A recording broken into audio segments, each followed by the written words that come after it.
plus de 14 millions de téléspectateurs étaient devant la BBC, ce samedi 6 mai, pour vivre en direct le couronnement de Charles III.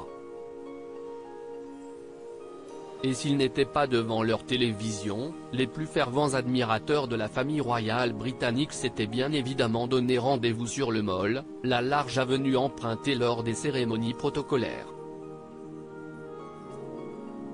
Parmi eux, Alice Chambers, une Australienne de 36 ans résidant à Londres depuis 7 ans, espérait bien pouvoir admirer le roi et la reine Camilla lors de leur passage, mais rien ne s'est passé comme prévu pour elle.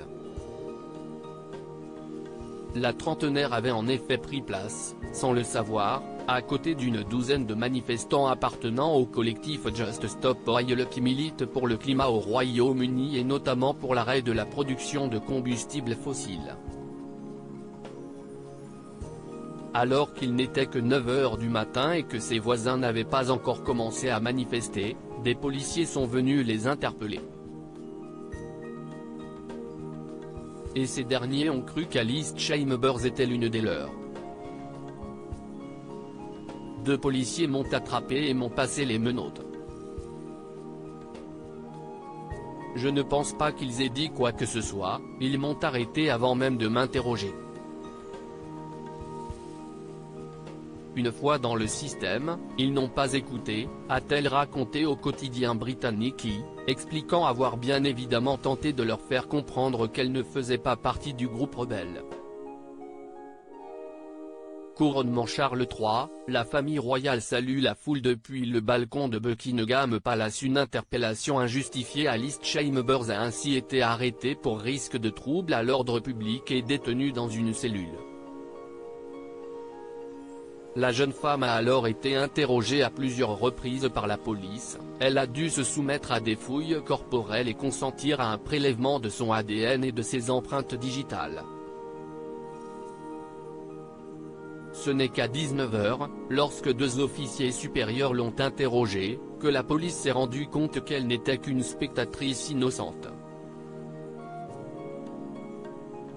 J'ai expliqué tout ce qui s'était passé. Ils se sont regardés et m'ont demandé si j'avais déjà entendu parler de Just Stop Oil. J'ai répondu, jusqu'à aujourd'hui, non. Ils m'ont dit qu'ils n'avaient pas d'autres questions et qu'ils étaient vraiment désolés, a rapporté l'Australienne expatriée à nos confrères britanniques. Soulagée qu'on écoute enfin sa version de l'histoire, Alice Chambers a alors fondu en larmes devant les policiers.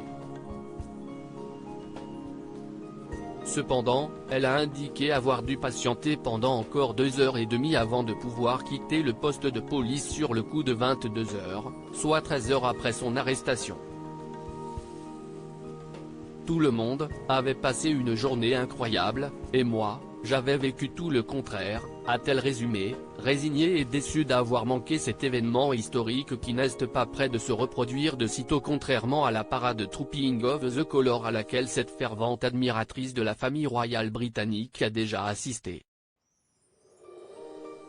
Je comprends le contexte, les policiers étaient sur les nerfs, ils ont eu une mission difficile ce jour-là. Mais ils doivent mettre en place de meilleures procédures et une meilleure formation, car des personnes innocentes ne devraient pas être enfermées aussi longtemps, a également déploré la jeune femme qui a porté plainte auprès du service des forces de l'ordre concernées et de la police des polices. Et de conclure, je veux juste faire tout ce que je peux pour faire passer le message afin que cela n'arrive pas à d'autres personnes. Article écrit en collaboration avec 6 médias. Crédit photo, Royal Portrait Europe. Bernard Rebsamen.